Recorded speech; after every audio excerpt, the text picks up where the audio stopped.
hello, my friends. How's everybody doing? We are back. I know we didn't be gone for about a week. I was out of town actually. I was visiting some family. That was fun. Hey, Cam Gal. Oh, I'm doing well. I'm doing well. Things are going fine. I was a little, I'll be honest, a little worn out from the vacation. So we're gonna try to cover a bunch of stuff that I missed last week. Try to compress it all into 1 week. But spoiler alert for those of you who are uncertain, we're not going to do it. There's gonna be a lot of stuff I missed, but we'll talk about some stuff. We'll even have a little bit of magic, compensate for Magic Day or whatever. But I'm getting ahead of myself once more. I have my tea, and since it's been a bit, I went for the Earl Grey with lemon. You can see the little lemon floating in there. Still far too hot, so I'm not gonna take a sip. But we will get through that.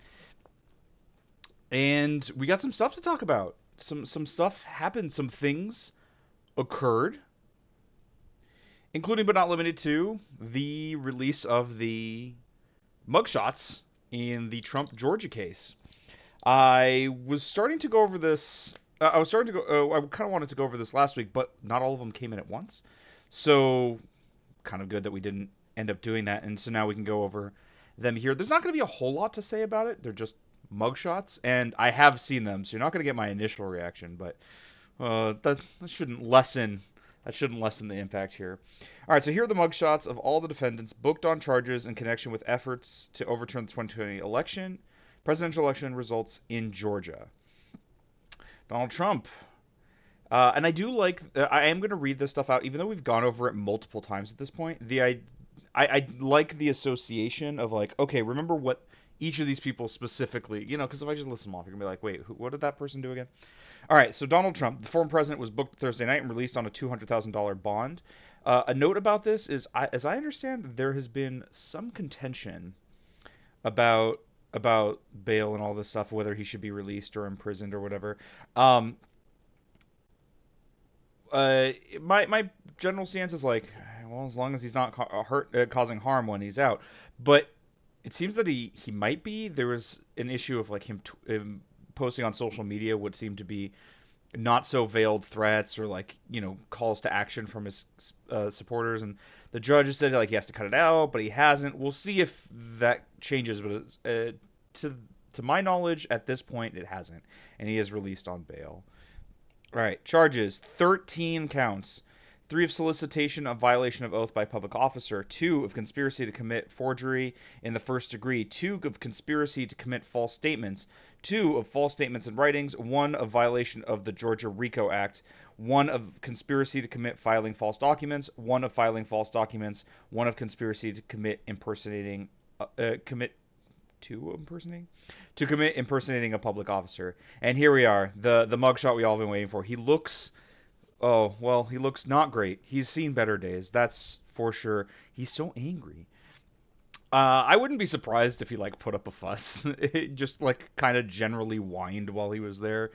He's not particularly accustomed to being held accountable or not getting his way. So you see the pouty baby face on full display. His eyes look red. It's You know what? We can revel in the Schadenfreude just a little bit because you know what? The guy caused immense damage to many people's lives.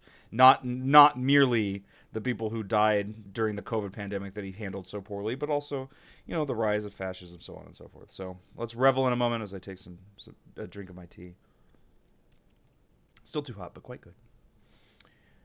All right, Mark Meadows, former Trump White House chief of staff, booked Thursday and released on a $100,000 bond. Charges: 2 counts, 1 of violation of the Georgia RICO Act, 1 of solicitation of violation of oath by public officer. These are also on different days, which is why they're going to look a little bit differently. You see, they look a little different. So he was booked on Thursday, and so was Trump, but I think like Giuliani here was booked Wednesday. Uh, they turned themselves in at different times. Maybe I should have more lead up. I'll wait to reveal until I've read out their charges, their counts. Rudy Giuliani, former Trump attorney, was booked on Wednesday and released on a $150,000 bond. Charges: 13 counts, 3 of solicitation of violation of oath by a public officer, 3 of false statements, 2 of conspiracy to commit false statements in writings, 2 of conspiracy to commit forgery in the first degree, 1 of violation of the Georgia RICO Act, 1 of conspiracy to commit impersonating a public officer, 1 of conspiracy to commit filing false documents. Oh boy, Rudy, not looking great. Meadows at least looks fine. Oh, these ones, oof. I know it's like the least flattering picture a person will ever take in their life, but well, we'll see. We'll see why we. All right. Jenna Ellis, the attorney who advised Trump during his alleged attempts to overturn the 2020 election results, was booked on Wednesday and released on a $100,000 bond. Charges: 2 counts, 1 of violation of the Georgia RICO Act, 1 of solicitation of violation of oath by public officer. And she's smiling in her picture. It's so unnerving. The first time I saw this, it was unsettling. I was just like, ooh, I don't know what's going on behind those eyes, but it can't possibly make sense, right? Truly deranged. This massive smile. I'm like, I did a crimes. Uh, Yay! I tried to overturn an election illegally. Woo! Like I don't know what this smile is about. It's truly unnerving. Now I know Amazon Kane, when she watches this, or if she's watching now, will disagree with me in part because of something that's coming up later. But we'll get there when we get there. Let me just warn you ahead of time. This is not the most unhinged we get. Kenneth Chesebro, or is it Cheeseboro? I've heard both. I don't know. There's only one E before the S, so Chesebro. I don't know. The lawyer associated with Trump's campaign who came up with the legal theory behind the so-called fake elector scheme that was booked Wednesday and released on a $100,000 bond. Charges: 7 counts. 2 of conspiracy to commit forgery in the first degree, 2 of conspiracy to commit false statements, 1 of violation of the Georgia RICO Act, 1 of conspiracy to commit filing false documents, 1 of conspiracy to commit impersonating a public officer. He's the very like as milquetoast a face as you can imagine for a name such as Kenneth Chesebro. It's just very nothing. He does look a little dead behind the eyes. Am I wrong? Maybe it's because we can't see his pupils so well. I guess with these other people we couldn't see the pupils very well either. But I don't know. It looks like you would see in a cartoon where their eyes are just kind of like one color that fades into a lighter color as it gets to the bottom of the iris. I don't know.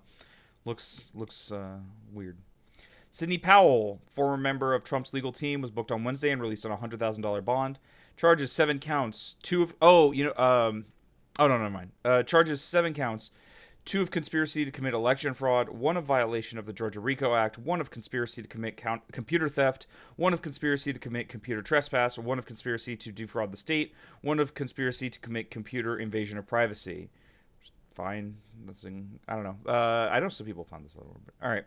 Ray Smith. Oh God, I scrolled too far down. Oh, that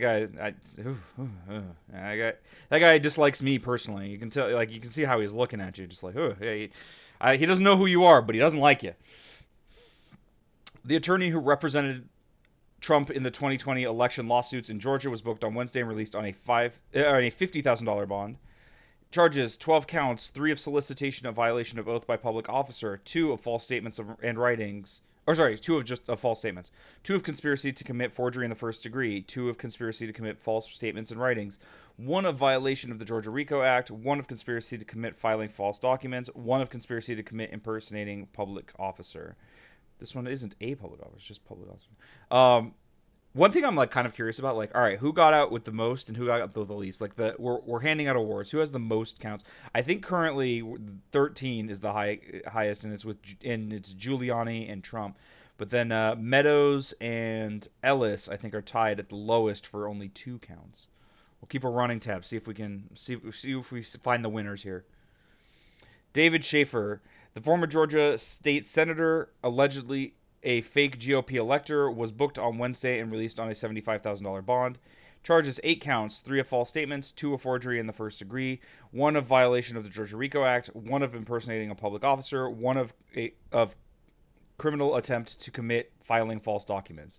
And this is why I was noting that they're on different days. This was also on Wednesday, though, just like many of the previous people. What is with this lighting? It's so very different. I don't know what's going on. Did they just have a window open in the morning and just like, then that's what happened here? I don't know what's going on, why some of these are so washed out, but he's not the only one. All right, that's Schaefer. Kathy Latham, the former Coffee County GOP chair, was booked on Wednesday and released on a $75,000 bond. Charges 11 counts.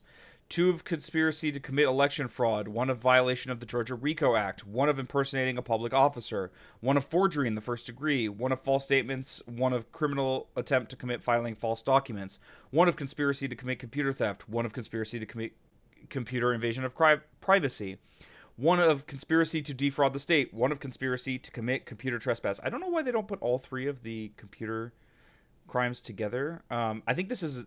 Oh no, it's not in the order of the indictment because the RICO stuff is all at the top. But yeah, I don't know why they separate conspiracy to commit computer trespass from the other computer crimes. I don't know why they just put defraud the state last. I don't know. She's not looking well. She looks like if someone told you this mugshot was for like a lady who tried to walk out of the 7-Eleven with a case of beer and like shouted at the person trying to tail her, would you really be surprised? Would you be like, it doesn't look right. It looks like that's what happened, but I don't know. I don't know. She's not looking great. John Eastman, former Trump allied attorney who was booked on Tuesday and released on a $100,000 bail. Charges 9 counts. 2 of conspiracy to commit forgery in the first degree, 2 of conspiracy to commit false statements, 1 of violation of the Georgia RICO Act, 1 of solicitation of violation of oath by a public officer, 1 of conspiracy to commit filing false documents, 1 of filing false documents, 1 of conspiracy to commit impersonating a public officer.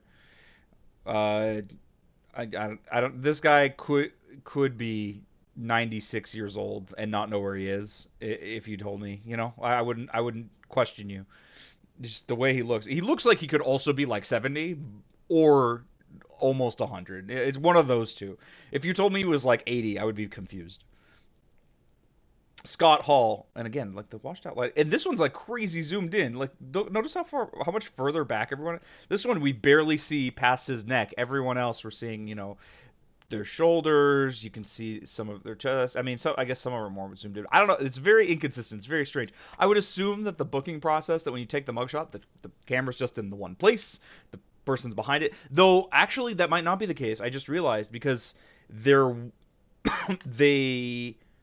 weren't booked in the normal method in that they were just asked what their height and weight is and whatever. That wasn't actually measured, which they do with most people. Normally with mugshots, you have the measuring thing behind them. That's why you can tell how. It's for the purposes of knowing how tall they are. You stand next to the thing, the marker says 6 foot, you're just above it. All right, you're just above 6 foot. But they didn't do that with them. So I wonder if these mugshots were like, I don't know, let's figure out a place to take it, and they were moving it around and couldn't get it figured out because they don't normally do this. And it makes me wonder why they didn't do that. Like, process them like everyone else. We got Trump out there. We'll come back to it, but Trump was claiming to when he wrote down his height and weight, he wrote 6'3", 215. We'll come back to it, but let's just say I have my doubts. All right, Scott Hall, the 2020 Fulton County GOP poll watcher, was booked Tuesday and released on a $10,000 bond. In case anyone is uncertain about what the disparity is between these bonds, is obviously this has something to do with the severity of the alleged crime, but also there's just an amount of it should be enough where it's affordable, but you'll want to come back to court and not just give up this amount of money. So for Trump, like $200,000, that might not even be enough for him to care. Well, it might be. I don't know what his financials are like. But for someone who isn't allegedly a billionaire, $10,000 is not nothing, right? Like you want to get your $10,000 back. Charges, 7 counts, 2 of conspiracy to commit election fraud, 1 of violation of the Georgia RICO Act, 1 of conspiracy to commit computer theft, 1 of conspiracy to commit computer trespass, 1 of conspiracy to defraud the state, 1 of conspiracy to commit computer invasion of privacy. Here's this guy. I don't know. This probably looks like the most put together guy, and he still seems, I don't know, there's something about, like one eye is partially closed that's unnerving me. Very normal people. The former leader of the Harrison Floyd, the former leader of the Black Votes for Trump of Black Voices for Trump, was booked on Thursday. He was denied bond on Friday and remains in jail. That's interesting. Why was only this one guy denied bail. We'll come back to this. We'll read this after, or maybe we can just find this really quickly. Saying he wasn't a flight. Yeah, why? Oh, he didn't have a lawyer. Oh no, no. Sorry, he just didn't have a bond agreement. Uh, Interesting. No, so he didn't have an attorney. He added that he'd requested a public defender and was denied one. He didn't qualify. What the hell? This is weird. According to the affidavit, he attacked a. Yeah.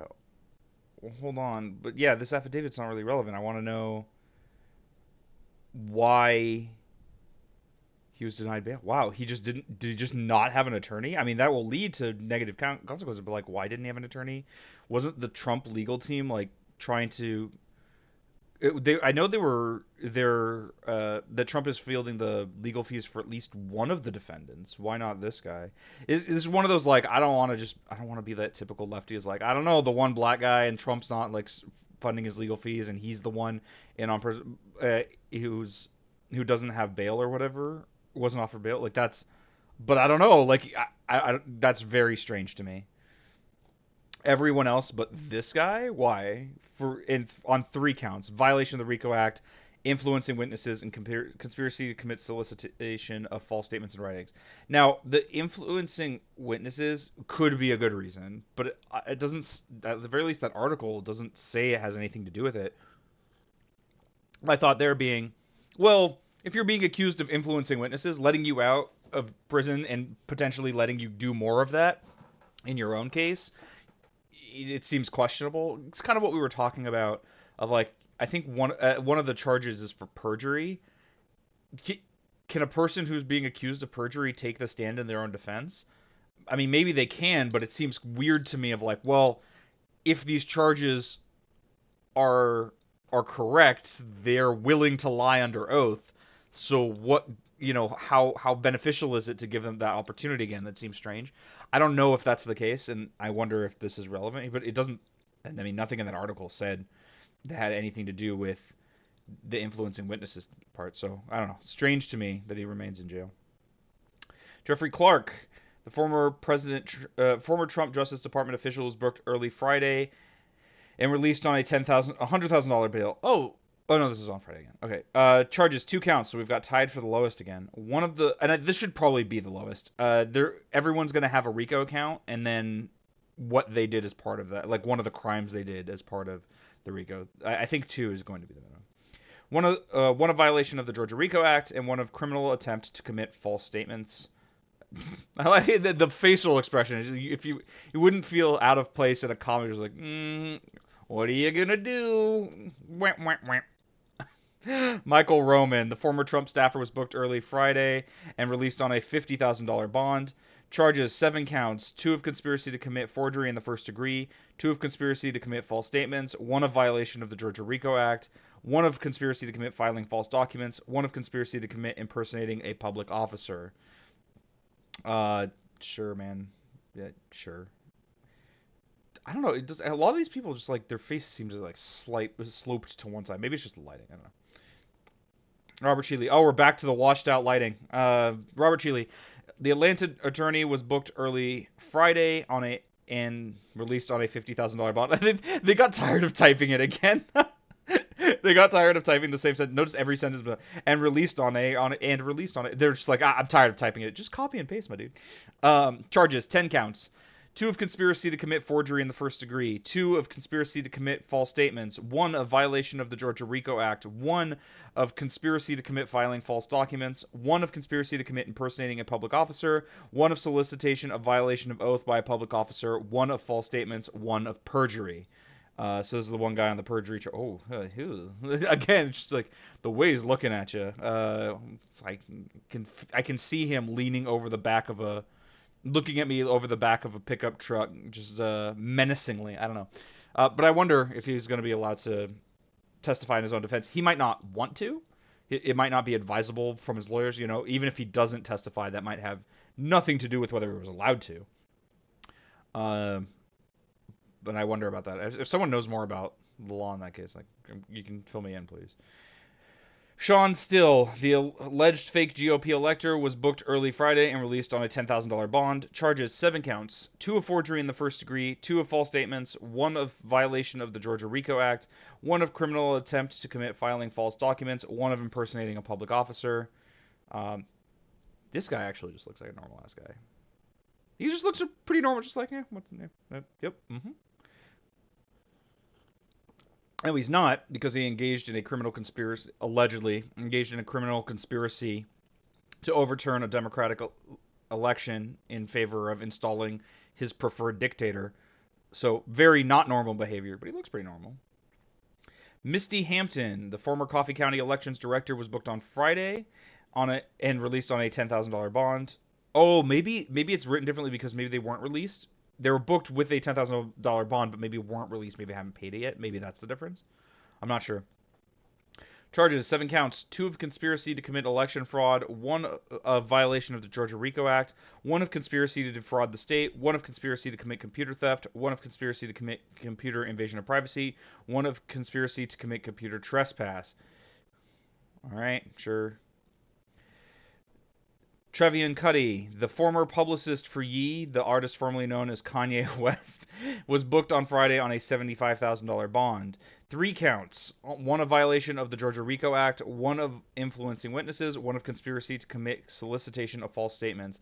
And this was the one that I hadn't seen last week, and oh my, Amazon Kane, are you correct about this being just so unnerving? She's just like the downward head tilt, the fact that you can only see the top row of her teeth in this eerie smile. I don't know what's going on here, but that is unnerving. That is a weird look to have on your face while being booked on 3 counts of breaking law in various ways. Yeah, it's very strange. It's unnerving. We're gonna stop looking at this picture now. All right, we're even going to scroll too far past because I don't want to look at that very disturbing look anymore. Stephen Lee, the Lutheran pastor from Illinois, was booked Friday and released on a $75,000 bond. Charges: 5 counts: 2 of criminal attempt to commit influencing witnesses, 1 of violation of the Georgia RICO Act, 1 of influencing witnesses, 1 of conspiracy to commit solicitation of false statements. I guess this is the mark of the end of the article. That's why they have the ABC logo. And yeah, here's this guy. Decided to wear the collar for when he was when he was booked for the crimes that he's alleged to have done. If I remember right, this was the guy who traveled from out of state to harass Ruby Freeman and whatever. I think yeah, it's the influencing witnesses. God, just looks this again, it's like this looks like the picture of a priest who's been thrown in prison because he's like been drunk in public 6 nights this week or whatever. But there they are. There are our mugshots. I scrolled past it and it bugged me again. And there are people, exactly 1 person denied bond and remained in jail. I mean, the others, maybe some of the others were in jail but weren't denied bond, and that's why it was worded the way it was. I'm not really sure, but very strange to me that exactly 1 person was denied bail, and it might have something to do with not having an attorney, but why didn't he have an attorney? I don't know. Very strange. This is still unnerving, but less so having seen Cuddy's decision on how to pose for the camera. And so here we have our mugshots. The thing I wanted to get back to, just to like laugh at it a bit, is yeah, Trump claims to be 6'3" and 215 pounds. There have been no shortage of images. I'm not gonna go find them. It's a little too mocking for me to feel comfortable with. At least showing it on stream, where people are like, all right, here he is standing next to this person who's 6'1", and yeah, it's weird, he's shorter than that person, but okay, whatever, he's 6'3", or my favorites were comparisons to professional athletes, where it's like, all right, this person is 6'3", 215 pounds, and looks like really lean, right? Looks like they could be like a running back. I think they were wearing a football uniform, so and they were 214 pounds, excuse me. And people were like, oh, look at the difference 1 pound makes. Because Trump is not particularly fit. Well, whatever. I don't know why they skipped on that process. Maybe the thought was it wasn't really necessary, but it's often not necessary and it's done anyway. These, as far as I know, the only people where they weren't weighed and measured and whatever. I don't know. The other news story, and there have been a lot, so I'm skipping a bunch of stuff. But the other thing I wanted to get to a little bit was Mitch McConnell froze again. I haven't actually seen this. I just heard about this, but he appears to freeze while speaking with reporters in Kentucky. Let's take a look at the clip.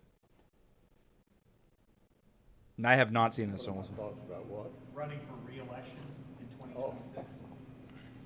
That's Whew.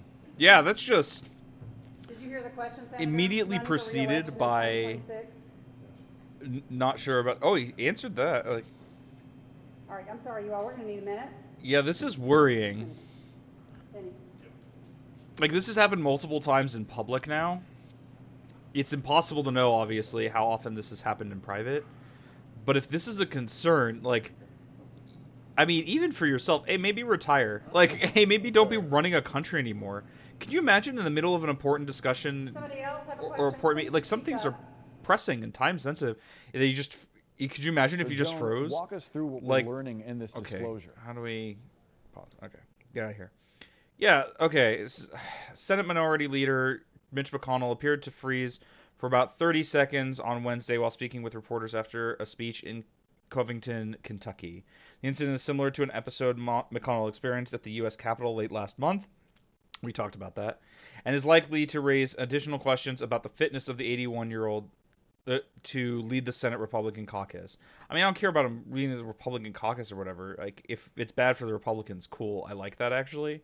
But it's one of those, like, I don't know, sometimes stuff is pressing in government. And, like, okay, you know, if a 9/11 type thing happens where it's pressing and needs urgent, immediate action, obviously the president and other people are intended to handle this. But, you know, something of a similar nature where McConnell would be required, and if he freezes, that's really worrying.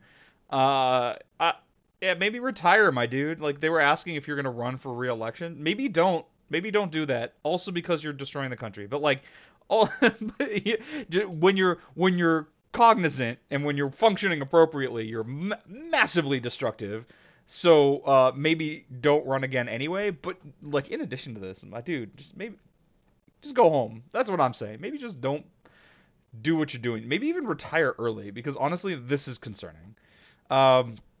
I don't really feel the need to read this article. How much are we really gonna get off of, like, he froze again? Yeah, that sucks. All right, like, we saw what was in there. Maybe it's describing all that. Whatever. So there was more stuff that happened this week. Obviously, I'm not gonna be able to get it all in, but I also am a bit warned because, as it's tradition with any vacation, anytime you go on a trip, you come back needing a rest from your rest, from a vacation from your vacation. So in conjunction with what we've already covered very briefly, actually, that took way less time than I expected it to, but that's all right. We'll make up for Magic Day. We'll play some Arena a little bit, and that's what we'll round out the day, and then we'll get right back into it next week. So, for those of you who play Arena, you will know that there's an Arena Cube up right now. Let me move this out of the way. All right. Should be able to see everything just fine. It's hard for me to tell because I can't, like, all right. Anyway, I think we did one of these drafts previously, but let's do another one. These are fun. I like them. It's one of the things that got me into Arena, actually. I started with drafting Strixhaven, which I loved a ton. It was so much fun. I drafted it to the point where when I open a pack of Strixhaven, I don't get a rare anymore. I just get 20 gems because I have 4 of every rare. But after that there was an Arena Cube, which was a lot of fun. I really like lower powered cubes, honestly. And then also I got baited into playing Historic, where because of Strixhaven, I could play Teferi, Hero of Dominaria, Lightning Helix, Memory Lapse, Brainstorm, all in the same deck in a format where it's viable, and that just seemed like a lot of fun. And then of course slowly most of those cards got banned. So I don't play Historic anymore. Maybe we will if we keep up enough on stream and getting enough to do it. It's hard to keep up with rotations and like new sets and whatever. But Arena Cube, tons of fun. Let's see what we can make out of it. Luminarch Aspirant, a card that is very good, and this is not the Alchemy version, so that's a pretty reasonable contender. We could like try to force something like mono red, but I don't love doing that. Even though forcing mono red is a more likely way of getting into it. Mono white is also really good, and we don't have to be mono white with Luminarch Aspirant. I think it's the strongest card in the pack. There are a couple of other good cards, like Godless Shrine is good, but its fixing isn't. I don't know. I don't want to take fixing like this early. We don't know that we're in either of these colors necessarily, and this cube doesn't really lead you to being 5 colors or like a lot of colors very frequently. You can, but it doesn't. You're not. It's not like a vintage cube where you'll just be 4 colors a lot. I don't like Mayor of Averbrook that much. I think probably the next best card is maybe like I don't know, maybe like the Saboteur or something. There's not a lot of good stuff. But Luminarch Aspirant is a good card. It's missing its art for unknown reasons. Wedding Announcement, really good, especially with Luminarch Aspirant. I mean, White Beatdown's good. Toralf's Disciple is all right. I think I would prefer the white card to the red one. Reckoner Bankbuster is good. I think the card that works best with what we have already is this Wedding Announcement. So I think we'll go there. I mean, I like Sedgemoor Witch. It's really hard to make this card as good as it could be, and the floor on it is much lower than you think. By big contenders like Wedding Announcement, Toralf's Disciple, which I don't think I want, like Vraska's Contempt, Sedgemoor Witch. These cards are good, but I think we'll take the white card. It's also the only white card, so it's possible the person passing to us already took one, and maybe we're not going to see a lot of white, in which case maybe we'll move out of the color. Some of these are still good. Like Growth Spiral is good, but like we're gonna try to play this Aspirant just because it is a strong card. So I don't want to take these multicolor cards, and like Cultivate doesn't work that well with it. So I'll just take this. In the Trenches, creatures you control get +1/+1. Exile non-land permanent you don't control until it leaves the battlefield. This is a pretty good card. Activate only the source the only ones. Iganjo is fine. I think In the Trenches might be a little bit better, and we'll try to go kind of wide. Wedding Announcement kind of encourages that, and then the Luminarch Aspirant can go tall instead. Elias Il-Kor, I was actually a little underwhelmed with. I drafted it I think off stream recently. Go for the Throat is good, but again, we can just keep to one color right now. If I were going to take a non-white card, if I was not going to take the mono-white card, I might take, for me, I think it's like In the Trenches, then the Iganjo, then maybe like Go for the Throat. Forsaken Crossroads is only really good if we are multiple colors. Sword of Fire and Ice, it's just really slow. The effect is really strong, but it's sometimes inconsistent and kind of slow. Oh, and now we have 2 Anthem type effects, by the way. So we're definitely looking for cards that let us go wide. Lion Sash, I've been moderately underwhelmed with, honestly, but it might be the pick here. Yeah, I mean, it's the only white card. We can take Precursor Golem. That was the other thing. Precursor Golem is really strong with these anthems, right? It represents 9 power by itself. With an anthem, it's an extra 3, So within the Trenches, it's like 12 power, which is a lot. Yes, it's like it still gets removed by 1 removal spell. The tiebreaker for me, there are a couple of tiebreakers here. This is the only white card, so we can keep cutting white. And then this is also graveyard interaction, and it's cheaper. Maybe the Golem will come back, though I guess that's not super likely.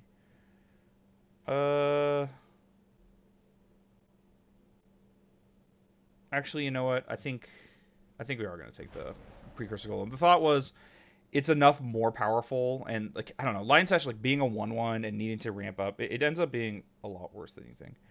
Yorion is interesting. It works well with Precursor Golem, Wedding Announcement, not In the Trenches, but works with those. It's also the only white card. We can take a look at cards that are not white. Eater of Virtue could be good, but we don't have anything with keywords. Wedding Announcement doesn't make a creature with with keywords anyway. Kind of an underwhelming pack. Lorehold Command is okay. I think it's just too expensive for what it does. All that being the case, maybe we just take Yorion. Maybe we look at cards that get better if we blink them. Lurrus can be really good, especially if we are mono white, but notice there's no mono white card in the pack. The only card that is castable with exclusively planes is this Lurrus. It seems like black might be an open secondary color, so maybe we look at that. Noxious Gearhulk does work with Yorion as well. And it's good removal while keeping pressure up. And we don't do a lot with Lurrus right now. Alternatively, Toski is very good if we go wide.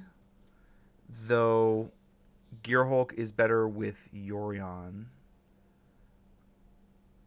Maybe, you know what? I drafted white-black recently. Let's try the Toski. That might be incorrect. Duskwatch Recruiter is a good card. We might take that. Sun's Intervention, it's strong. Choose one or more. To make a 2/2, seek an online permanent with mana value 3 or less. Destroy an artifact, destroy an enchantment, gain 3 life. It is good. I mean, it's strong. It's just expensive. Retrofitter Foundry is kind of interesting. It helps go wide, but it's kind of expensive if you're going wide with it. Duskwatch Recruiter is a little committal to green, but I guess I don't really want to take Selfless Savior. You know what? Let's sidle into green and see how that works. Oh,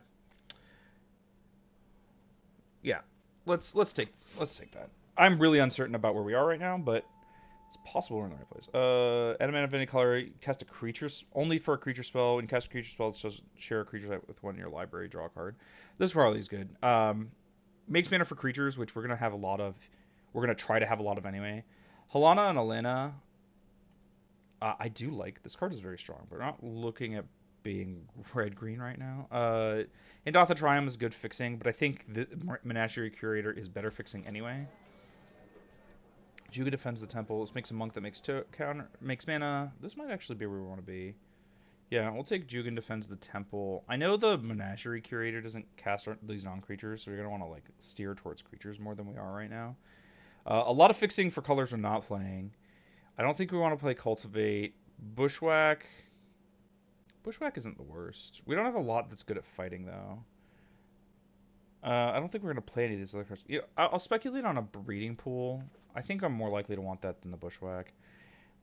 Spell Queller could be playable off of this Breeding Pool, but I think for Forsaken Crossroads...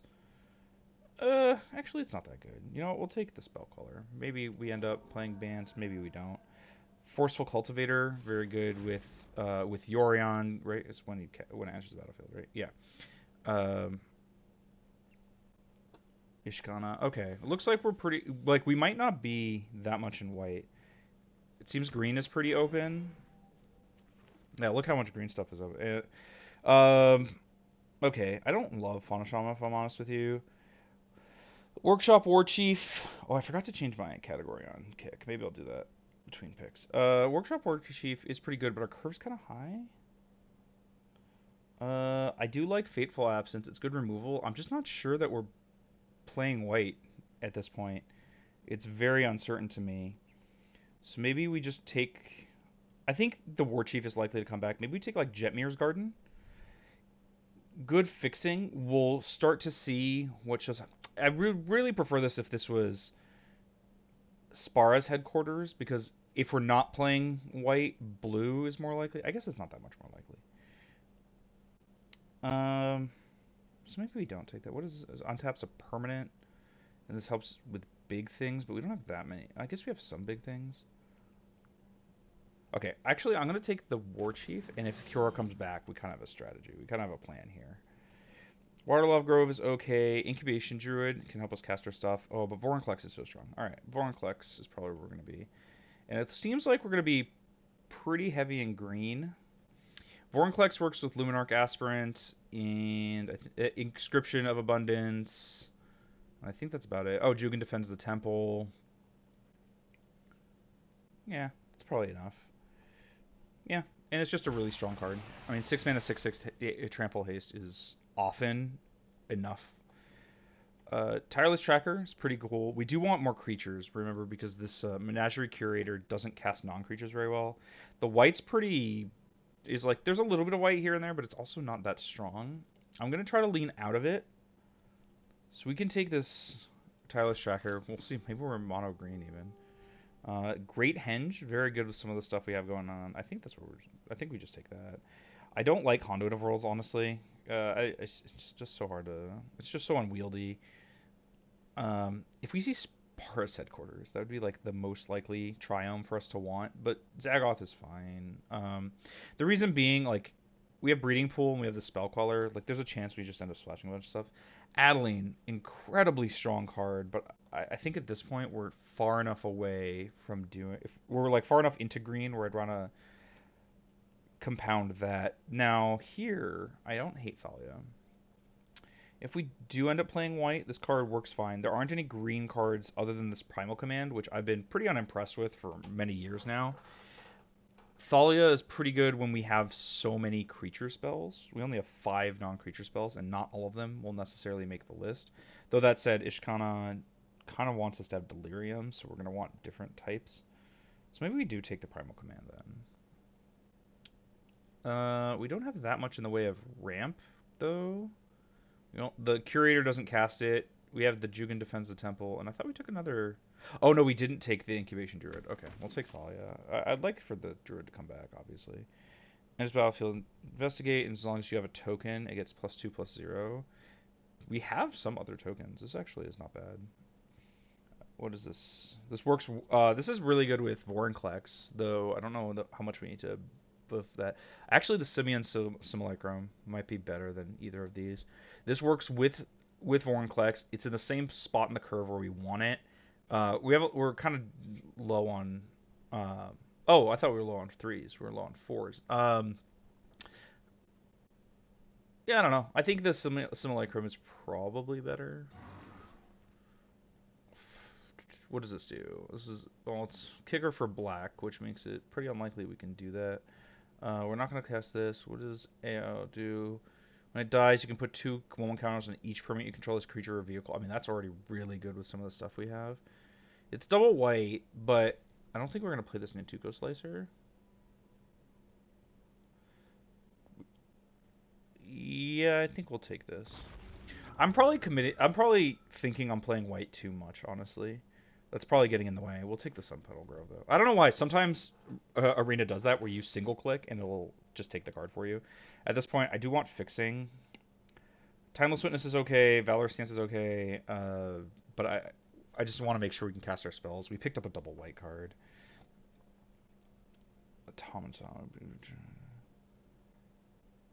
I mean, this card is really strong. It's 7 mana, but maybe we can get there. We'll speculate on that. I don't think we're playing any of these other cards. Ketria Triome doesn't make the colors we're looking for. Tarmogoyf I just don't think is very good, but I guess we can take the Ketria Triome. I don't think we're playing it, though. Conduit of Worlds, I mean, it can... Alright, we'll take the Conduit. I just don't think it's very good. I just don't like that card at all. Alright. Just take some random cards here. Oh, I forgot to change my category on kick.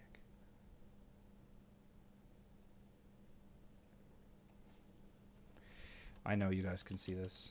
You get the peek behind the curtain. Oh my god. Alright, it took a while, so we randomly got our second to last pick, but it doesn't matter. Land of Werewolves is a quick slam. Oh my god. Kick, please. Yeah, I mean, Knight of the Reliquary is a cool card, and if we are in green-white, it is a mana source, but Land of Werewolves is just way stronger. I don't think we can play this Nintuko Slicer, because we just don't have any ways of making black. Maybe we don't need black for that card. Maybe I have to reread it. Storm the Festival, I've been pretty impressed with, but I think Storm the Festival were more likely. You put 2 things that cost 5 or less. That's a huge amount of our stuff. Let's see. This is exile a graveyard, gain a life for each card exiled. Search your library for 2 lands, put them on the battlefield tapped. Make 2 bears, put 2 1/1 counters on each creature you control. Well, that last thing is insane with Vorinclex. But do we need to be insane with Vorinclex? Also, like, Vivian and Mazebind Tome are better for our Delirium, but I don't know. Like, we might not be playing Ishkana. Let's be real. We're probably not playing Ishkana. So, let's take Storm the Festival. Yeah, I think that's fine. I'm not confident about the direction of taking this draft, I'll be honest with you, but it's possible we can make something out of it. 3 really good hits here. Gilded Goose, Pack Leader, and Asika's Chariot. I think the Pack Leader's... maybe the Chariot? The problem is, like, so 4s, we could use a little shoring up, because if we play a Menagerie Curator on 2, we want to play something. We want to play a 4, but it doesn't cast the Chariot. On the other hand, the Chariot is really strong. I don't think it synergizes that much with anything else we have. Oh, it synergizes okay with Precursor Golem, because we can make tokens and copies of that. We have a little bit that goes with it. The Goose, maybe we'll just take the Goose, and whichever of those come back. Alright. Enters the battlefield, sack a land, conjure 2 Mishra's Factories. I mean, this is acceleration. It's 4 mana. Yeah, I actually don't hate it. I really am not sure if we're playing white. Oh, Oracle of this pack is insane. Oracle of Moldiah, Felidar, Retreat, Temple Garden. I think I'm going to take the Oracle. This will help us get to our bigger mana values, which we might want. When you cast a creature spell, put a 1/1 counter on this. When it dies, distribute those counters. Yeah, that's really good. Vorinclex is solid. I think I want stuff a little bit... we have a lot of creature spells, right? And I think if we're going to... I'm going to look at what our deck... I'm going to see what our deck looks like if we cut the white. Oh, we only have a few seconds. Okay, well, we're going to take this. Nissa is insane, especially if we're cutting white. Yeah, because we can... I think at this point we can cut the white, which makes some of these picks kind of poopy. Kind of a waste that we spent picks on them. But I think at this point we can be mono green. Elvish Visionary is pretty solid. I don't think the front side of Asika is worth playing, and we're not casting the back side. So I guess it's Llanowar Visionary. Helps us cast some of our higher end stuff. At this point, maybe this giant thing gets in, the Forge Fire Automaton. Beginning of your upkeep, return a creature card with power less than this from the graveyard to the battlefield. Base power perpetually becomes equal to this power. I mean, we'll see. Well, at this point, we're not playing these cards, so don't care no more. Titania's Command does seem strong. We have too much at our top end. We'll cut from that. Don't worry.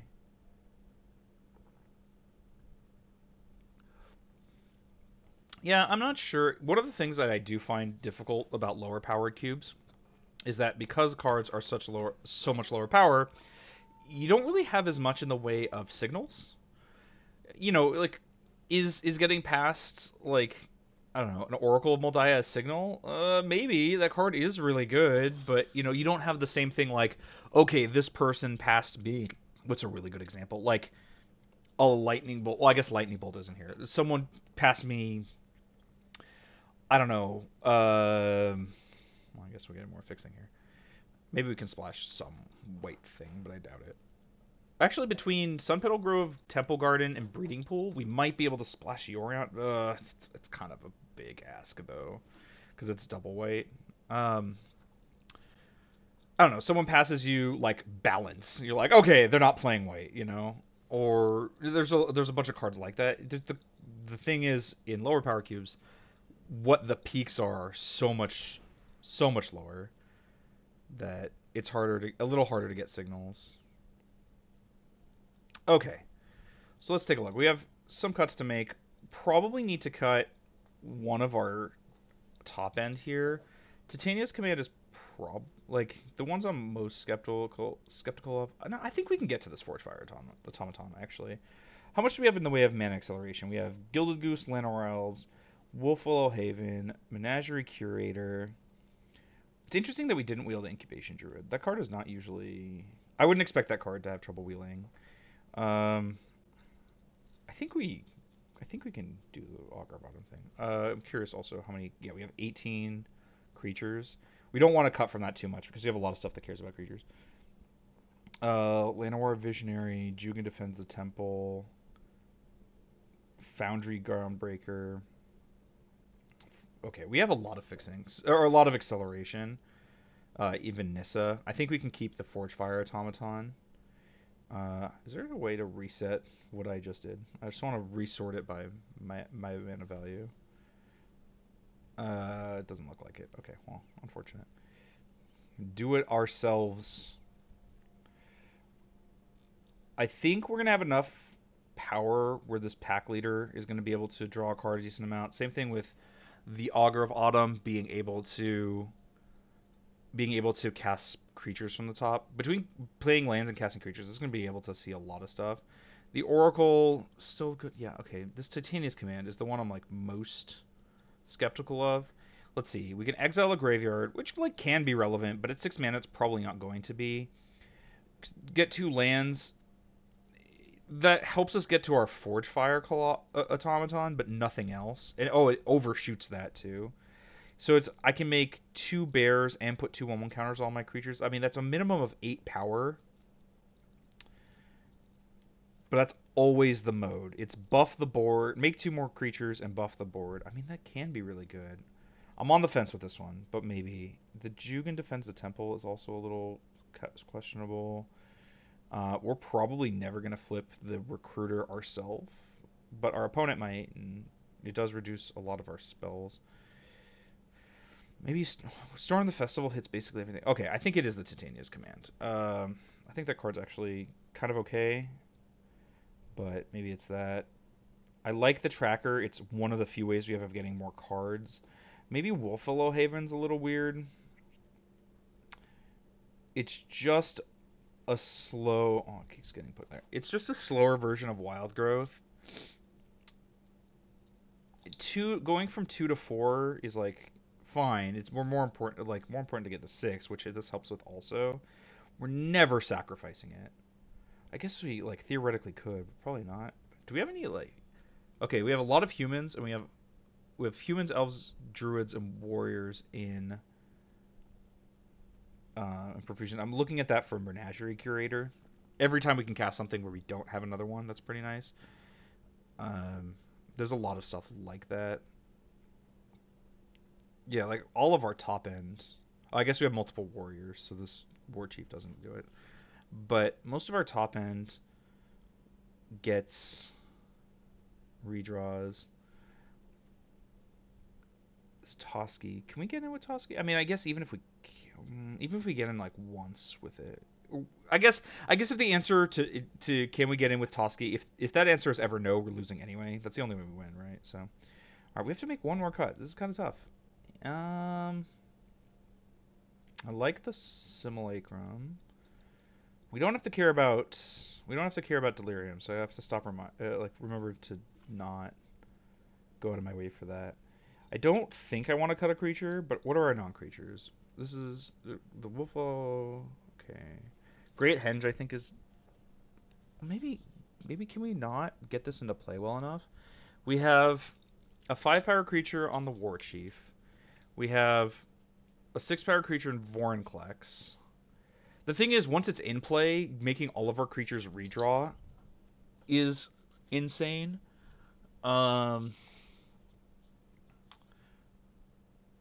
But other than that, we have like 3s. Like the Tireless Tracker can get a little bit big, I guess. We have some buffs with like Simian Simulacrum, Jugan Defends the Temple, Werewolf Pack Leader. Even with Pack Leader as a 3/3, what the Henge costs 6. I mean that's a lot, but we're trying to cast 6s. Okay, I guess the Henge is fine. Just pulling out all of our non-creatures. So these are our non-creatures. Oh, we have one more. Inscription. I think these are actually pretty uncuttable. Maybe the Wolfwillow Haven. Okay, I've talked myself out of the Wolfwillow Haven. Let me just double check that I don't want a different basic land type or a different basic land art because we're mono green as opposed to, something else. But yeah, that's one of the things I like about lower powered cubes is that I like this art the best. Is that because signals are so much harder. You have to like there's more skill, right? Like you have to improve your abilities at reading what's going on. It's really easy when someone's passing you like Tolarian Academy, Urza, other sweet like artifact synergy stuff. That's really easy to be like, oh, this is the deck I should be in. It's a lot harder when you're seeing what we saw, where the differences between the best card and the worst card in the pack are much smaller. So no, I'm not sure it was perfect, but that's one of the positives actually. Sounds good. There's a non-zero chance we play Cultivator next turn. If we don't draw land, we just go land Cultivator, attack for 1. But we did, so instead, well, I guess we're attacking for 1 either way. We play this Pack Leader. We look a little bit like mono green aggro. That was one thing maybe I should have been keeping more of an eye towards. Is there are kind of different flavors of mono green. Like there's the aggro, mid range, and ramp. We have our toes a little bit in several spots here. I think I want the card, even though we can cultivate here. I want to get the card off of the Pack Leader. Maybe we're not going to. Maybe they have a removal spell. Which it seems like they do. Yeah, okay. That's fine. We can still Cultivator next turn. Even if we draw land, we just go land Cultivator. Ophiomancer. Ophiomancer is pretty good.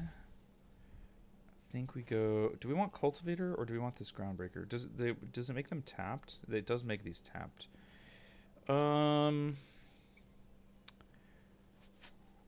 Both ramp twice. I guess this puts a 3/4 on the board. Yeah, I guess. And the Goose... So we can ramp... Oh, I guess we can ramp twice if we do... Because, yeah, okay, never mind. We ramp twice if we play the Goose and the Cultivator. Ophiomancer, pretty good against the cards I have at present. Alright, Toss can get in. It's just going to get blocked by the 2/2. Even if he blocks with the Snake, it doesn't really matter. There's nothing happens with this attack. We just have to attack. Okay, Cultivator Caravans. Crew 3. Okay, I don't care that much. It's mostly just like a Manalith. Okay, Duskwatch Recruiter. Does that do anything? So let's see, we have 4, 5, 6 mana if we want it. So we can play both of these cards, and I think we want to. We could just play the Vorinclex, but Vorinclex gets stuffed pretty hard by this random Snake token. So I guess we're in the market instead for playing these 2 cards. And then maybe the Recruiter can start refilling.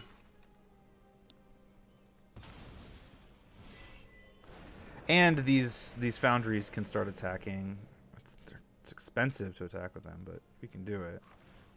I guess next turn we can still cast Vorinclex if we want to. We just because we lost a mana from the Goose, but we gained a mana from the Groundbreaker. We can attack with this. I don't think I'm in the market for like sacrificing creatures to get through yet, but we're pretty close. I don't really care about losing like the Cultivator or the Groundbreaker or the Recruiter that much. And they can only block 1, so they can get in and then, like, they kill a thing, block Toski with the Ophiomancer, and we draw 2. Like, sack a creature, draw 2, and get some damage in is not that bad. The big problem is that they get to kill the best of the creatures that we send.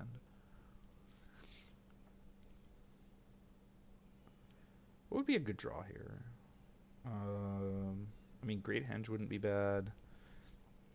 Storm the Festival would be pretty good. I guess just a lot of our top end. Actually, the Forgefire thing would be pretty neat just because we can crash into the Snake token and then get back what dies. And I'm okay with, like, I'd love to re-trigger the Cultivator, the Groundbreaker. Karuga. That's a draw 2. That's not bad. 5/4 draw 2 cards for 5 mana. Seems like they're not just splashing green then. Seems like they're just a little bit... They have a little bit of, like, weird mana at the moment. Okay. I think we can go cast Great Henge. Yeah, we don't have good attacks. Now, especially with Karuga, now it's sacrificed 2 creatures to draw 1 card. Now we can Great Henge and use that mana to feed the Goose. And then starting next turn, we can just start jamming a million creatures. A million enormous creatures. And we'll see if that can get over our opponent's admittedly very strong defense at the moment.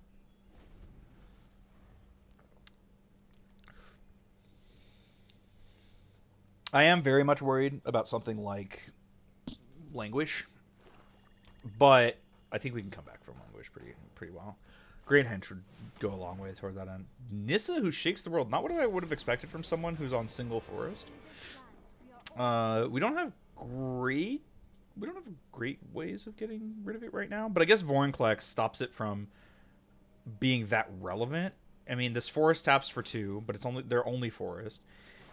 It'll make the plus ability +0, and instead of putting 3 counters, it puts 1, because I think this rounds down, right? Rounded down, yeah. Liliana the Last Hope, though. That's... yeah, that's kind of annoying, because it starts to kill, like, Toski and Llanowar Elves. And I don't appreciate it when people touch my things. I'm actually glad that my opponent is preferring Toski at the moment, because Toski is not actually that relevant. I just don't love that they had a double Planeswalker turn. That's very strong. That's stronger than what we have going on right now. Do the thing. Thank you. We'll gain 2 life, make a food. Alright, let's start with... Guess there's no reason to play a land yet. Okay. We're not attacking with these things. 4, 5, 6, Vorinclex. Alright, now Vorinclex. Get back. Okay. So we have 1, 2, 3, 4 mana. I think I still want to play my land because the Henge will keep refilling us. Probably going to activate Duskwatch Recruiter this turn. Is there a reason to do it now? We have 2 1-mana creatures in the deck and they're both in play. So no, I guess there's no reason to do that right this second. Probably just going to hold for a bit. This is a downside of lower power cubes, is that you get into these situations where you're both trying to go over the top of each other, but what over the top is so much weaker. Like, it's really hard to rest for control in cases like this. There's a lot of just staring at each other.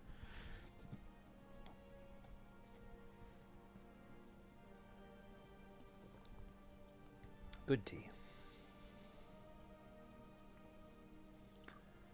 Alright, opponent doing a big think. I don't love waiting for it, but it makes sense. This is not the simplest situation. Like, we both have stuff that can get out of hand on board. It's just not... Neither of us are particularly likely to get out of hand.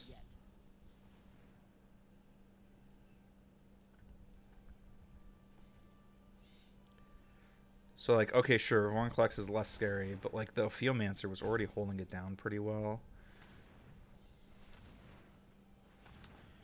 What do I want? Oh, the Simian Simulacrum would actually be really good here.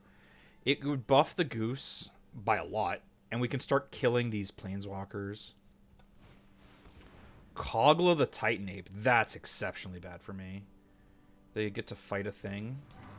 That fights Vorinclex? Is that why you shrunk it? That can't be right. Oh, you are fighting Vorinclex. Okay. Oh, do they have a human? Oh, Fieldmancer's a human, so they can pick up the human to make make Kogla indestructible. That's really bad for me. I guess we just let this all happen. The Forge Fire, whatever that thing is called, can help a lot here. Though Kogla being able to attack and destroy my Great Henge is going to be pretty big. I think my opponent's deck is significantly better than mine, to be honest.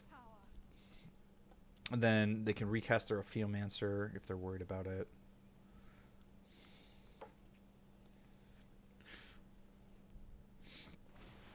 Briarbridge Tracker. Oh, that I don't care so much about. Yeah, you get it, sure.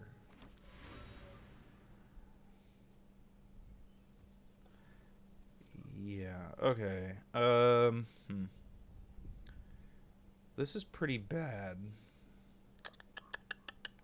It's not impossible, but it feels like my mistakes in the draft portion might be coming back to get me here. Because we just don't have that much raw power in the deck. Okay. We can play our lands, because we're just going to want a lot of mana anyway. So we have 4, 5, 6, 7, 8, 9 mana available, which means we only get one of these. Great Henge is when a non-token creature enters. Precursor Golem does not represent 3 cards, which means I kind of want to just Storm the Festival. Yeah, it seems to make sense to me, and I don't think we're animating either of these this turn, so... I mean, I don't think we're going to animate these very frequently anyway. It's mostly like this is just, +1 mana.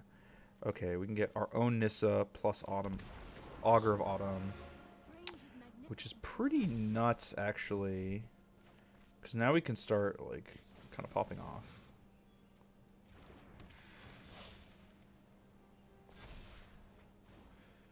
Can we cast this for... We don't have 7, right? 2, 4, 5, 6. But we can plus a land. The land fights for us. 2, 4, 6, 7. We can recast this. We do have a source of black mana, but I do want to cast it for the full value so we can get back Vorinclex. Alright, we're going over the top now. Alright, I figured it out. Jeez. Okay, and I think we're out of... Yeah, we're out of... stuff. Okay. Yeah. And when does this do? At the beginning of your upkeep. Okay, so we do have to untap with the automaton, which we might not, right? Kogla can blow that up instead of the Great Henge, but if that happens, well, I guess we can't really kill the Kogla because of the profusion, the immense amount of humans they have. Wow, we're actually, yeah. I forgot it was during the upkeep. It makes this automaton much worse. We can churn through our deck here, but I don't see how... Yeah, again, I'm feeling kind of underwhelmed with what we have. Maybe we can get over the top here. That's honestly our only real out to the kind of stuff our opponent is doing, because we don't have that much in the way of interaction. Just kind of a conceit of playing green, especially mono green. So we kind of have to just go bigger than whatever our opponent's doing. It's just going to be insanely difficult. Okay. How many cards does our opponent have? 21 to our 16. And we're going to tear through it way faster than they are. Inscription of Abundance can help. We can buff a creature and fight, which can potentially kill Kogla at a moment where our opponent doesn't have the mana to pick up a human and make it indestructible. They're pretty likely to attack here, yeah. I think they'll probably attack with Kogla, blow up the automaton, and then are going to pick up a human to make it indestructible. Depending on how they attack, we might not even have to block for Nissa, though I guess we kind of need the mana. Yeah, so they're blowing up killing the automaton with the trigger. So now we can go... Let's see, how do we want to do this? We're pretty unlikely to use the Duskwatch Recruiter from this point. Though, if we block with the Beast Caller, we can get our Goose to start attacking. Okay, we're just going to start here. Probably just, maybe we just chump. I don't actually care if Nissa goes to 1. Though I do want to present... Okay, we are going to do this. I want to present enough power on Kogla where they have to pick up a human, which will tap them out of green so that we can use the inscription to kill it. And we'll just soup up the Goose.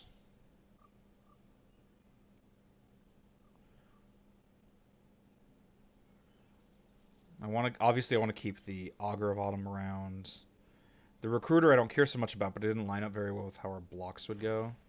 Some amount of this is like, just wish I had drawn things in a slightly different order, but I don't even think that would have helped that much. Okay. Okay, so now we're gonna put both counters on that. Oh, I guess the goose isn't gonna get that much just because of Jugen. But that's fine. So we go.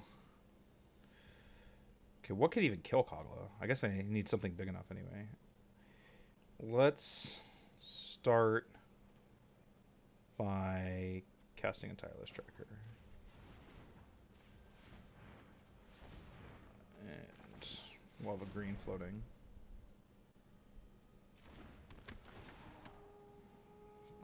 Draw Jugen, defends the temple. Play a land off of the top.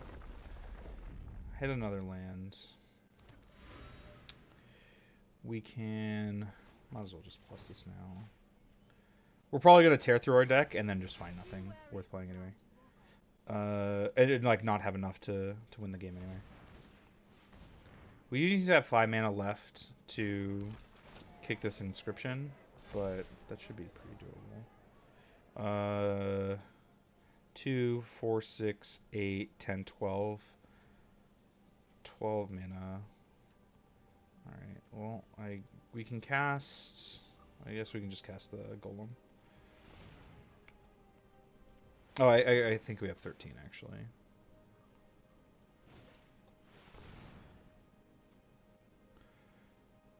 Yeah, we're gonna rip through our deck and not be able to overwhelm what our opponent's up to anyway. I think we inscription with the Precursor Golem. The reason being, once the Golem isn't in play, our opponent can't. Oh, right. Our opponent can't just remove a spell at the Precursor Golem. They have to kill. Like we get to keep these tokens. The trigger isn't attached to all of them. It's only attached to the Precursor Golem. They have something? What do they have? Oh, can they? No. I was giving them an opportunity to do something, but I can't imagine what they have.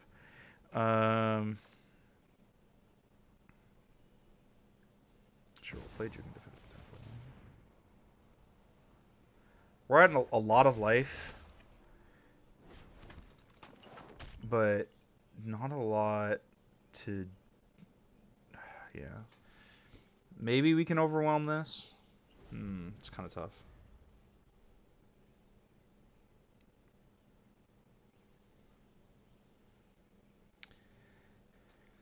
Yeah, so Liliana, okay, sure, you can kill that. I don't care. I get to put a 1/1 counter on 2 creatures next turn. That's not bad. The Ophiomancer's back. That card has been such a problem. A huge amount of this game has been on the back of Ophiomancer, and just it being such a bad idea to try to attack through it. Nissa can ult. What does she hurl to? Your lands are indestructible, and you can get any number of forests on the battlefield tap. Sure, it doesn't really matter. It's not that important. Okay, they're cracking a clue is a good sign, but we're not going to have Nissa after this turn, or Jugen's almost certainly going to kill it. Or Junji, not Jugen. Junji is almost certainly going to attack and kill it. We can block with the goose, I guess, but I don't think that's what I want to do. Well, maybe I do. I guess the goose isn't that... Oh, I can't block with the goose. That's menace. What am I talking about? I cannot protect you anymore. In any case, we probably didn't want to block with the goose since it's our one way of attacking our opponent's planeswalkers. Let's put a counter on said goose, and we can start... I guess we can start making these 4/4s. Things that are 4/4s attack through the lands a little bit better. I guess not really, but okay. I don't think we want to play lands off the top anymore. Reason being, like we have so few cards in our library. All right, so let's play the Simian Simulacrum. This is gonna draw us like 2 cards. Yeah, this is actually kind of bad. We're gonna rip through too much of our deck. Okay. 5/7 goose. Yeah, I think we're dead to our library. Yeah, I'm just gonna pick it up. Yeah, I don't see how we were winning that game with that few cards in our library. All right, we have some good stuff going, but I think our deck is probably just not where I want it to be.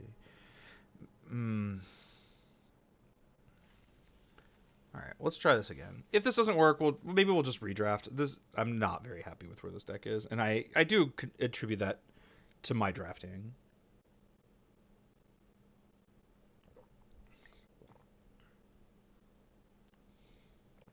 Good tea. Good tea.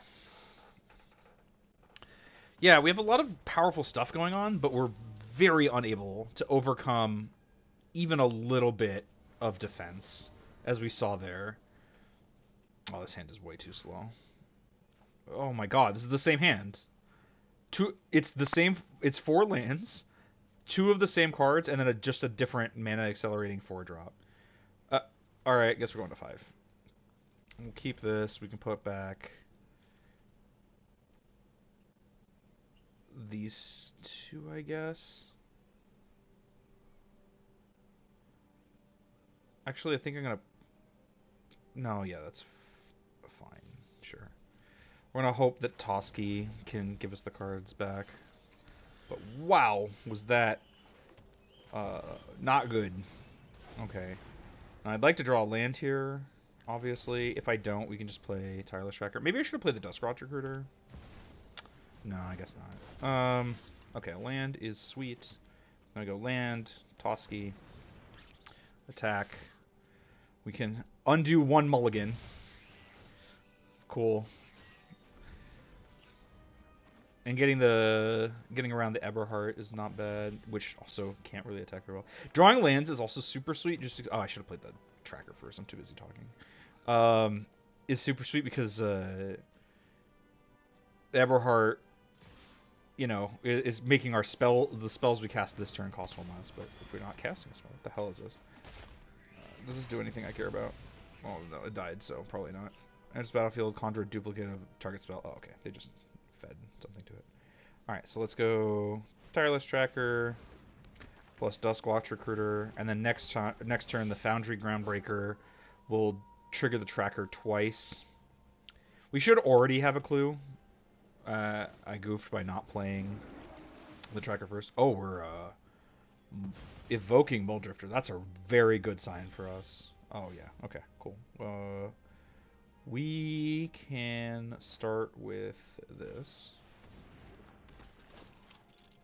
I think at this point I'm okay with trading either of my creatures for Captain Eberhardt, just because we have access to so many cards between Toski and these clues. Yeah. And this is their last turn to block the tracker effectively. So I'm surprised they're not taking that. Yeah, there it is. They figured it out. Yeah. That makes more sense. Is the next turn the tracker has 3 toughness, which is why I was like, maybe I don't send here, but between all of what we have going, I think it's worthwhile. Do we want to draw a card, or do I want this Landor Elf? I think I want the Landor Elf. It's a little less mana efficient, but we get more on board, which with Toski, goes a long way. Our opponent's developing, which is a pretty good sign. Do I want to attack with the Landor Elf? So I have 1, 2, 3, 8 mana, 6, 7 I'm expecting to use, so I guess I don't need it. Though, I'm going to draw 4 cards, so I'm probably going to have a use for this. Toski, doing work here.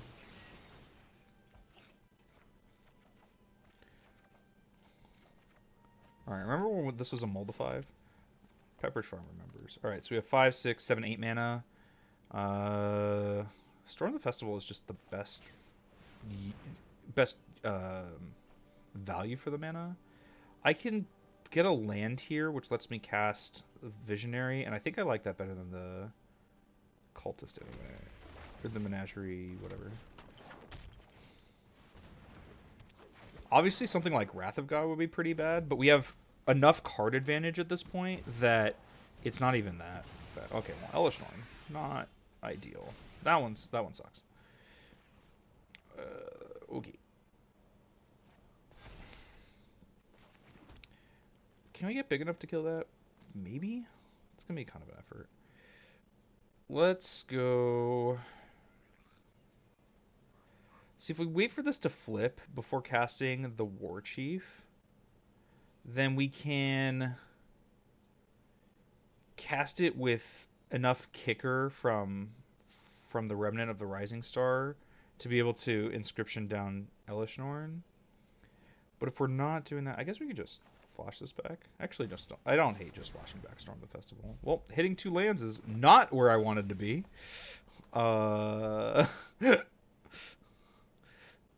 Hilarious. I guess we're going to draw a card. I don't think there's anything we could draw where it matters to draw now, but wow. Did Elishnorn do a number on us? Oh no, we're not going to be able to kick it because this is the Remnant is a 2/2, so it's going to die immediately. I forgot. It doesn't matter anyway. Oh, Narset. Keep an open mind. Are we really going to lose this game? Wow, we were so ahead. We were so ahead, and we lost. We were going to lose mostly to 1 card. Yeah, I'll take 4.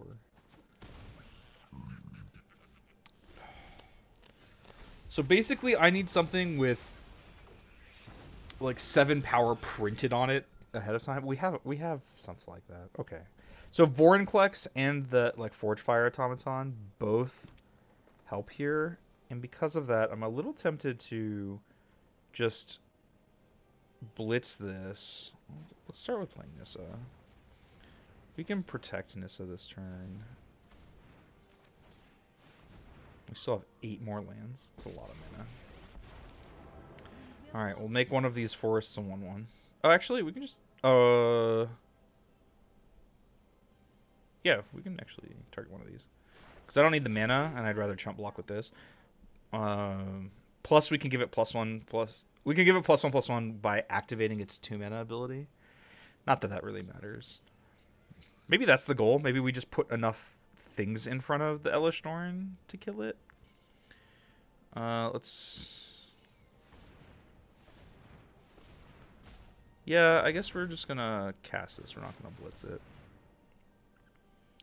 So we have 3, 4, 5, 6, 7 power if we want it. Exclude. Well, I'm glad I guess I didn't spend the extra mana on it. Yeah, that's fine. Okay, let's cast this. We still have a lot of mana here. Oracle is just blank, but I guess I don't want to draw it. Same with this Beast Caller.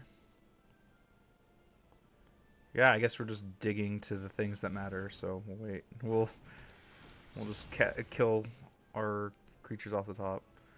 And I will hold the mana. We'll hold the rest of this because we can crack a clue.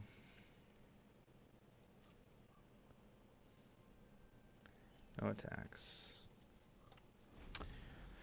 Wow, we're getting absolutely bodied by this Elishnorn. Wow.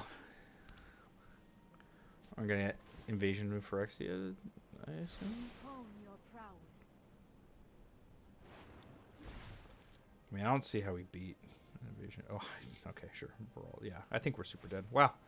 Absolutely just super dead. Alright. We're redrafting. Wow, that was really bad. Holy. Whew.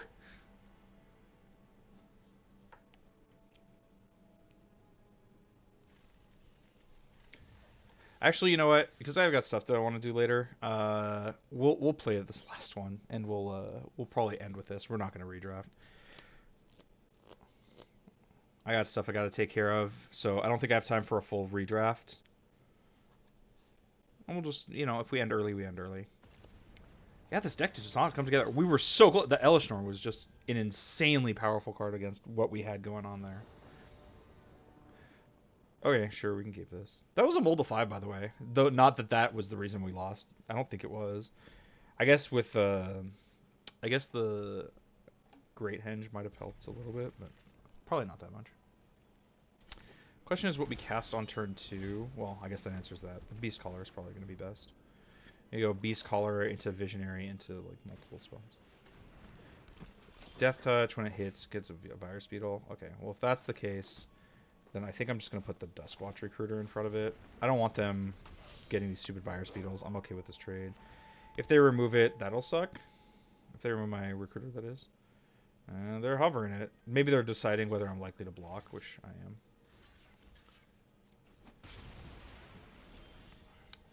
Okay, well, that's pretty good, because now we can go Beast Caller plus Llanowar Elves, which is kind of Just build your own Llanowar Visionary. It's a little different, but we're still the same mana as we expect it to be this turn. Sarah Paragon. Well, that's strong. So land. We have 5 mana. I think we just spend 4 of it on a Toski. Yeah, I think it's just play Toski, attack with the Beast Caller, which should draw us a card. Yeah, I didn't imagine they were going to chump block with Sarah Paragon. Now, next turn, they can replay this Death Touch creature, which is a little annoying. But even if our Quirion Beast Caller dies, we can put its counters on Toski, for example. And now we have an indestructible attacker that attacks very well. I'll just attack for 3, sure. It's basically free for them because they're... Well, it's a little not free because there's stuff it could block. Like I'm gonna attack with Toski for sure. I might attack with the elf. Okay, so they have them back up. So now we go play a land. 1, 2, 3, 4, 5. Play Nissa, who shakes the world. +1 on a land. We're gonna keep that one back to block the knight. Now we play this pack leader, and we attack with everything. Oh, this has vigilance. Never mind. Haha, we get to attack with that too. Cool.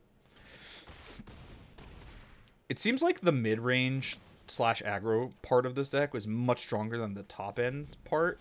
So maybe that should have been where we focus things. It's just so hard because like there's so many green cards that encourage you for the top end. We saw a lot of great top end stuff. Shieldred, we'll sack the elf. That's fine. It's not a big deal. They can get in for Nissa, for 3 on Nissa, and now we have to figure out how we get our best attacks in here. And I'm really not sure. All right, we can start here. That's the easy part. Then we can go 2, 4. This is effectively the same mana.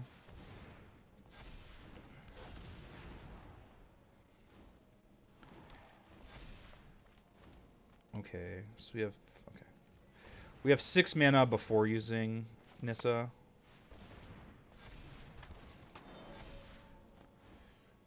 Go +1 on this forest, which will tap immediately for this Llanowar Visionary, which draws us 2 cards. Alright.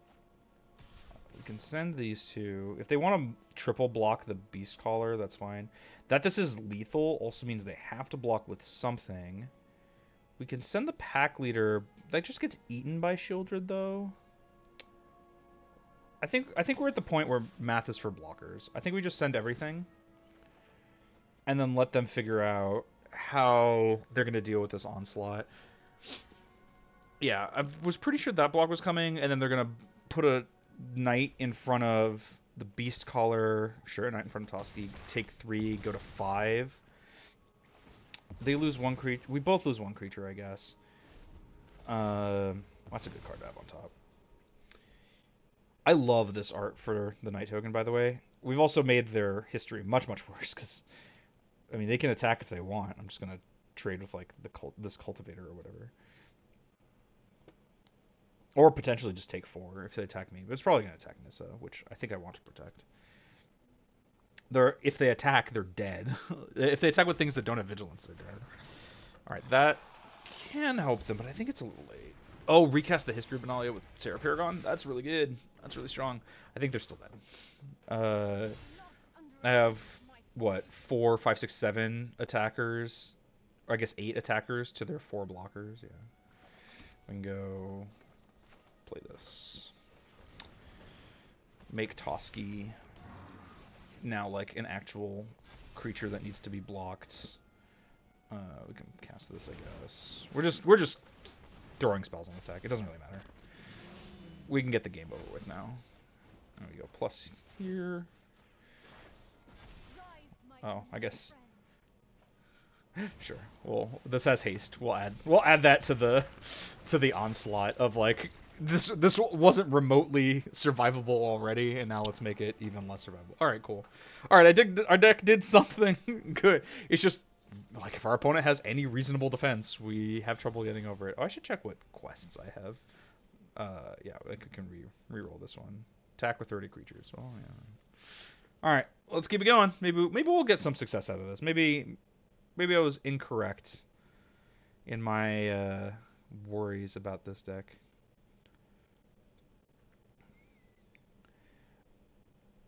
Yeah, I'll be honest with you. I was a little reluctant to do more Magic content because I wasn't sure if people were liking it. I was very glad. I was very appreciative of the positive support on the comments of my last Magic video. It's a little slow, but we can keep it. We don't do anything until turn 3. Hopefully we find something to do, but I mean, ideally, like drawing Llanowar Elf would be out of this world good. Oh, we're on the plane. Never mind. In which case, like Menagerie Curator or something. Not Curator. I forget what the name of that card is. Well, not that card. Not Vorinclex Monstrous Raider. Not 6-mana creature. That's not where I was looking for. All right, but now we can go cast this, which doesn't like help us with our curve. Both of our next plays are 4 mana. I suppose if we draw 3 mana play next turn, we can go Cultivator plus that thing. But it does help us get to the 6 mana area, which is where we want to get to. This Storm to Festival has been surprisingly bad given how many hits we have in our deck. There are only a few things that it can't put into play, but we've just often had like, all right, here's 4 lands plus, you know, Great Henge, or 3 lands plus whatever, you know. Our opponent doing a think on draw card. They might have some random piece of interaction. Well, okay, well, Forge Fire Automaton. Not exactly where we want to be.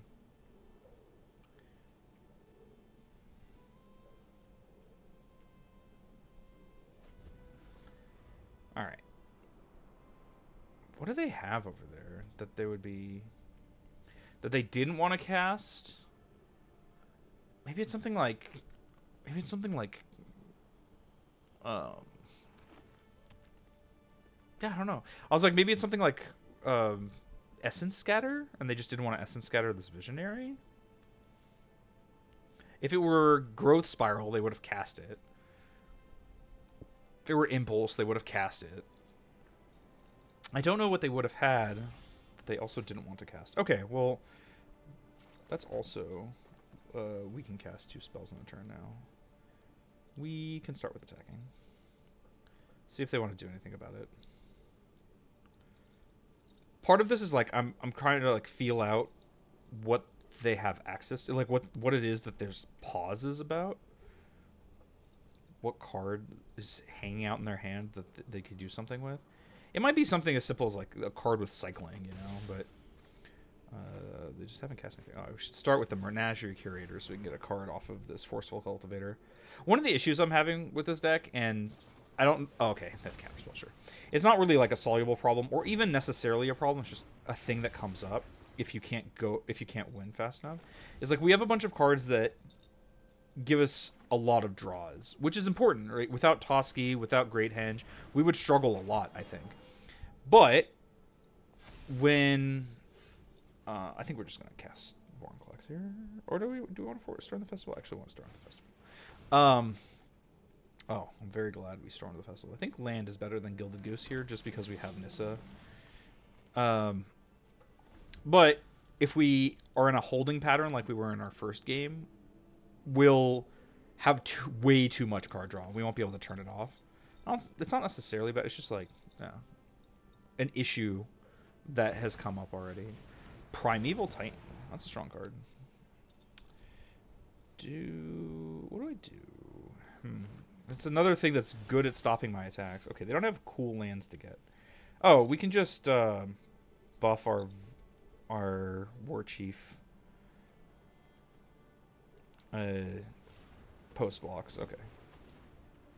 Let's cast Nissa.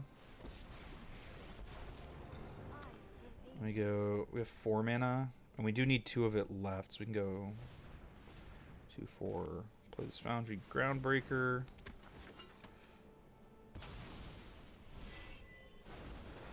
I can +1. I don't think they're going to want to block. I don't think they're going to want to block the lands. especially when they can block the 5/3. So I'm just gonna send the team. It's a little risky, but I'll just send everything and see what they want to do. This is most likely going to block the War Chief. Oh, they do want to block that. In which case, I think we'll have the Groundbreaker fight it. It's a little... Like, it's a little bit loose as far as card advantage. Right, we're trading kind of like 3-for-1 here. But we're trading like much worse stuff for this prime time, and not letting it attack seems important. Plus we have Vorinclex and Forgefire Automaton coming. Like, the Automaton, by the way, can get back the Foundry Groundbreaker if we're that worried about it. Great Henge. Okay, that's scary. That's definitely scary. And plus Uro represents a lot of cards. Hopefully we can put enough pressure to kill them before this is too much of an issue. They have 2 mana here. Do they have enough for Uro? They are very far from Uro. Okay, play a land, play Paradise Druid, that draws on the card. Sure. Okay, so let's go play a land. 2, 4, 6, play Vorinclex. Let's see, we have 2, 4, 5, 6, 7, so we don't actually need to untap. Actually, hold on. Let's go tap this Foundry, and then we can plus on it. The land fights for us. We can still cast this Forgefire Automaton. Okay, and now we go attack, attack, attack. The Cultivator gets eaten by Rishkar, but if that happens, like, they have 17 damage and yeah, okay, we can attack with everything. If they want to take the cheap, like the easy block there, it's gonna cost them a lot, right? It's gonna cost them 12 life, and like, the War Chief is gonna leave a 4/4 behind. Not to mention the like, I don't know. It feels a little bit like they're like picking up the penny to step over the, like, stepping over a dollar, pick up a penny or whatever. Maybe they have something big to go over this, but I mean, they can't escape Uro immediately. I guess they have a little bit of life there, but we have so much power on the board and a lot more incoming with Vorinclex plus Nissa.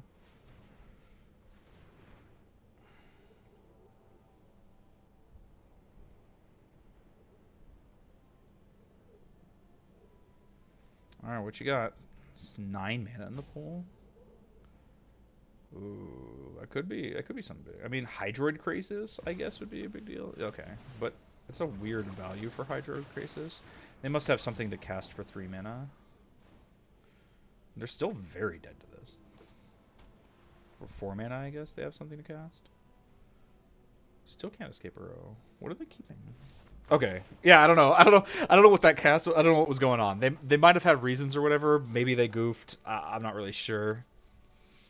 Maybe they thought Hydroid Krasis was draw X cards, gain X life, not half. I'm not really sure. Okay, so this deck can do really good things about putting a lot of pressure on our opponent when things line up a bit. I guess it's just woefully incapable of overcoming certain kinds of resistance. We just have, like, massive weaknesses, which I tend not to like. This hand is so bad. No, we can't keep this. We don't do anything until turn 5 at earliest. Okay, we can keep this. We can put back the Great Henge, I guess. Go Beast Caller into Jugan Defends the Temple. It's not a great curve. We've done a lot better, that's for sure. I still think we played Beast Caller. Well, yeah, I think we played the Beast Caller. If in the event that we draw something like Llanowar Visionary, we'll get paid out a lot here. It's 1 less power than the Pack Leader, but I mean, if we want to, we can just cast the Pack Leader next turn, and then we recoup that difference. We might be getting counterspelled here anyway. Okay, sure.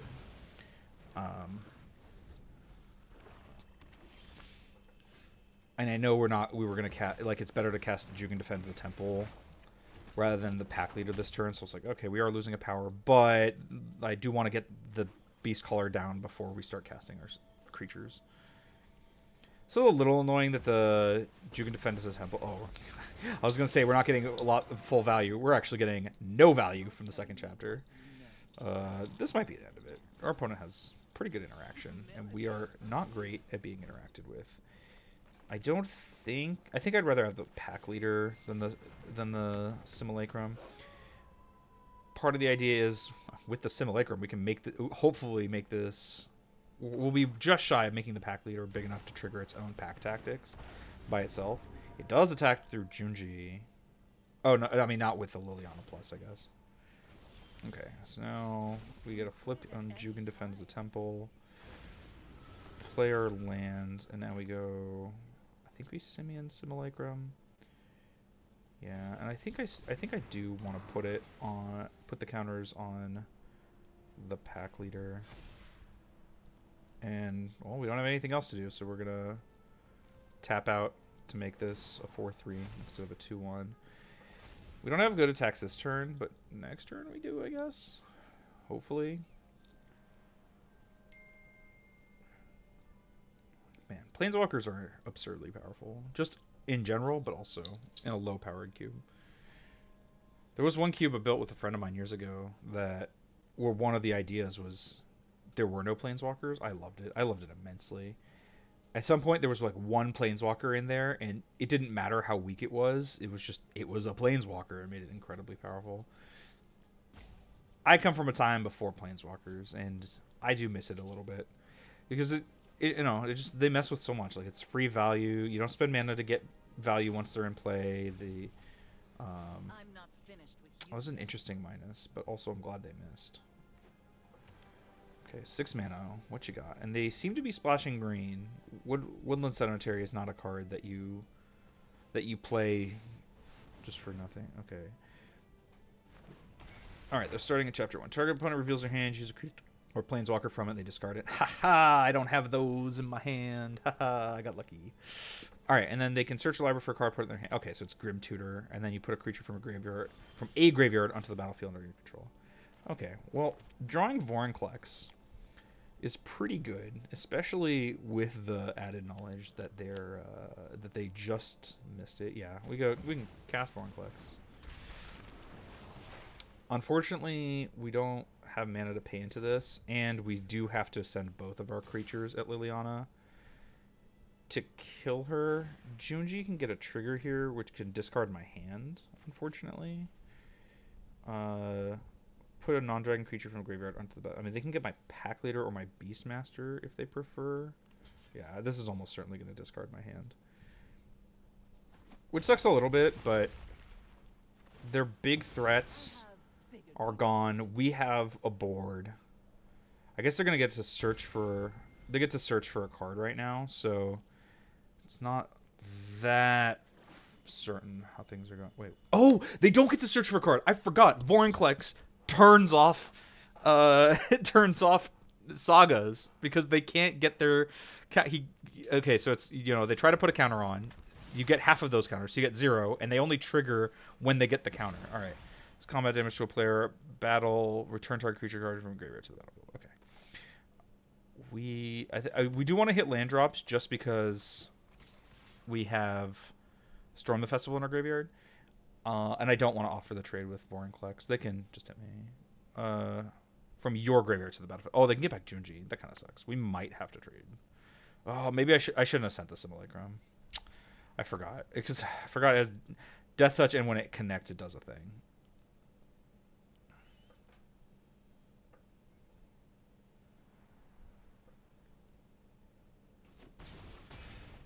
That said, I guess... No, I can't let them get back Junji, right? I guess we're trading Vorinclex. That sucks.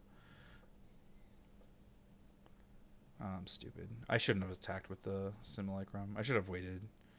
I wasn't thinking... I was like, oh, they can't block it very well. And I was like, oh, right. They don't want to. Yeah, I can't let them get back Junji. Oh, yeah, that was definitely a mistake. Alright, we can come back from that. We can fix that problem. Inscription of Abundance.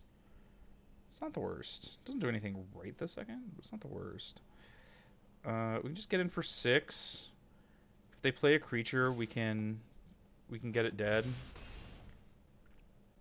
And then go from there.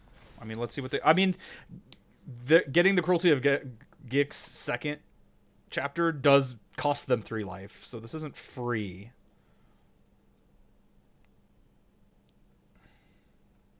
Actually, it puts them to dead on board. Wow. But they have... I mean, they get to search for anything they want here. They have 3 cards, including the best card in their deck, so... It's not for sure that we have this. Yeah, it shouldn't have attacked this Simulacrum. That was such a goof. If I was going to, I should have attacked with Vorinclex also. I might as well have gotten 2 damage in. They would be at 6. And now going to 3. Which makes the Inscription lethal with either creature. Not to mention that the Simulacrum can unearth. Yeah, we'll see. Alright, let's see what they found. Extinction Event. That one's pretty bad. So they...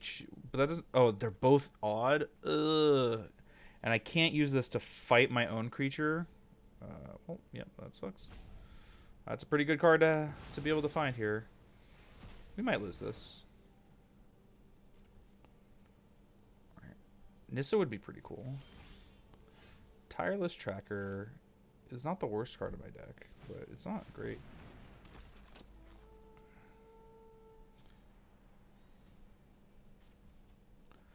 Almost certainly going to get my Vorinclex, right?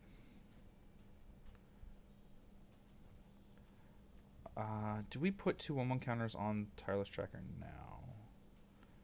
I guess we kind of have to. Yeah, I think I threw this game.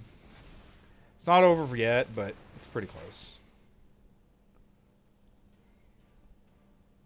We still have 3 cards.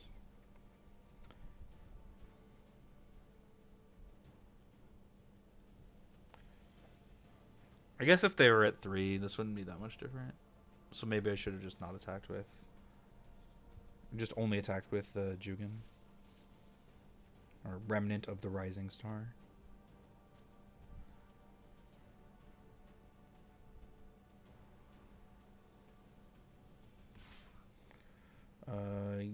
Yeah, I mean, we'll take 6. They have to have something to do about this tracker. I assume they do. But... I mean, I'm not blocking when I'm not blocking with my lethal attacker. Toxrill. Yeah, that's something to do about it. My word. This is actually pretty good. I might have to block with it. I'll probably block with the Tireless Tracker instead. Yeah. That's really bad. We're probably dead here. Oh, it's each end step. Oh, no, we're super dead.